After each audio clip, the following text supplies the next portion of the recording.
할렐루야, 인사드립니다. 아침 저녁으로 제법 쌀쌀합니다. 낮에는 엄청 태양이 뜨겁고 전형적인 가을 날씨를 돌아오는 것 같습니다. 여러분 건강 조심하시기 바랍니다. 오늘은 왕의 수업 두 번째 시간입니다. 당신은 왕입니다. 사위도 다식인데 사울왕은 사랑스러운 딸의 남편, 한국의 말처럼 백년손님을 시기심으로 6번이나 죽이려 합니다. 사무엘상 18장 11절에 내가 다윗을 벽에 박으리니, 이렇듯 다윗을 여러가지 방법으로 끝까지 죽이려 합니다. 하나님을 잃어버리고 오직 죽여야 하는 다윗만 보입니다. 이스라엘의 왕으로서 가장 넉넉함을 보여야 할 왕이, 많은 일들을 품을 수 있어야 될 왕이, 그것도 자식이나 다름이 없는 다윗의 생명을 취하고자 하는 많은 에너지를 낭비합니다. 결국은 이 마음을 바꾸지 못하여 사랑의 관계로 살아가야 하는 아름다운 관계, 적도 아닌 내 편을 미워하며 끝까지 다윗의 생명을 취하려다 자신이 먼저 죽음을 맞습니다. 반대로 다윗은 사울왕을 죽일 수 있는 절호의 찬스가 2번이나 있었으나 그 2번을 자기의 힘으로 정적을 처리하지 않았습니다. 아무리 자기의 생명을 찾는 원수라도 내 편이며 하나님께서 세우신 왕을 자기의 생각대로 행동하면 안 된다는 진리를 다윗은 하나님께 집중하고 있었기에 알고 있었습니다. 다윗의 마음은 하나님으로부터 다스림을 받았습니다.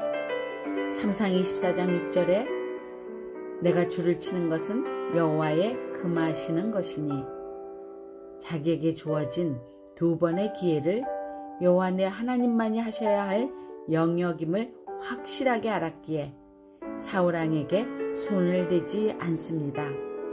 내 손으로는 왕을 해하지 않겠나이다.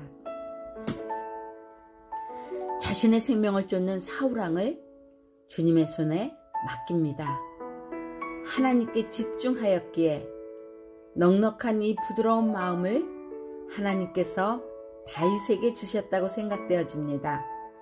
성경에 또 새 영을 너희 속에 두고 새 마음을 너희에게 주되 너희 육신에서 굳은 마음을 제하고 부드러운 마음을 줄 것이며, 에스겔 36장 26절이었습니다.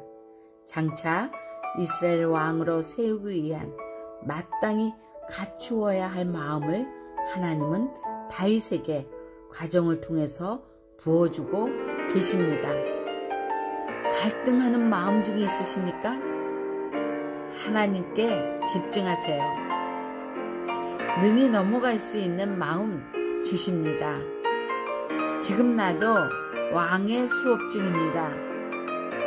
내가 서 있는 그 자리에서 마음이 갖추어지면, 주께서 인정하는 자리에 서게 되면 다윗은 왕이 되는 것입니다. 바로 나도 왕이 되겠죠. 하나님이 보시는 인재의 조건은 지식이 아니라 마음입니다. 왕의 수업을 받던 다윗이 어느 날 격분했습니다.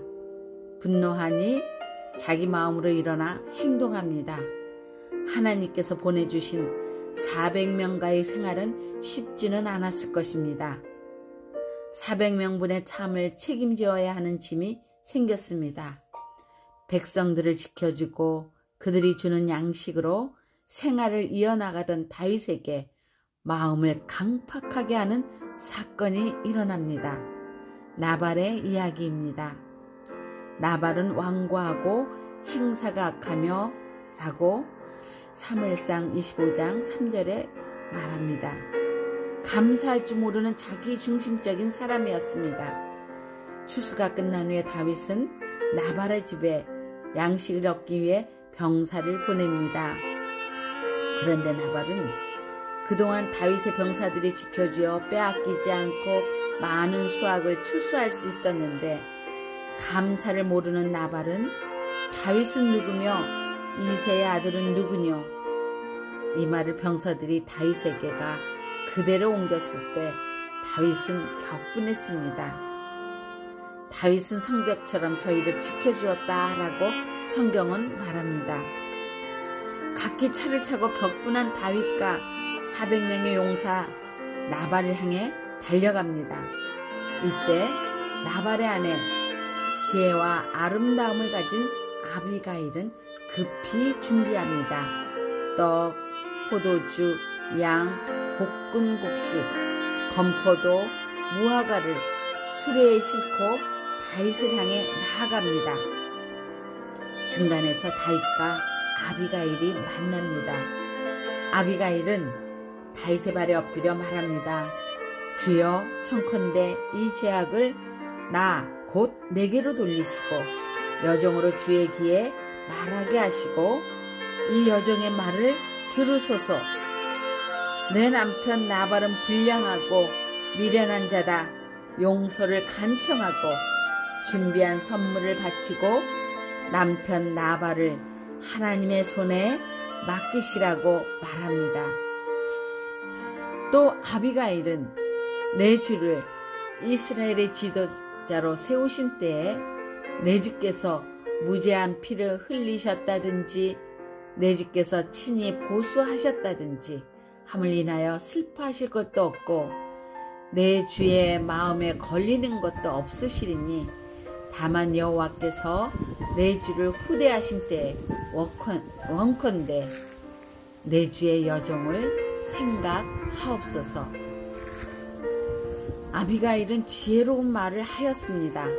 당신은 하나님께서 세우신 왕입니다. 다윗에게 왕의 신분임을 일깨워줍니다. 훗날의 마음을 다스리지 못해 분노대로 행동하면 일로 인하여 마음이 슬플 것이니 후회하게 될 것이니 지금 이 마음 내려놓으시라고. 이 지혜의 말이 격분한 다윗의 마음을 돌려놓았습니다. 가운데 서서 양쪽을 조정해주는 중보자의 역할을 아비가일은 제대로 해냈습니다.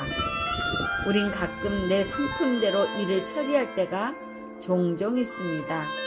그런데 지나고 나면 이런 마음이 듭니다. 그땐 왜 그렇게 행동하였을까? 조금만 참지. 조금만 더 너그러웠으면 되는데 왜 나만 생각했지? 이럴 때 아비가일과 같은 지혜로운 중보자가 있었으면 좋았을 뻔했는데 그런데 있습니다.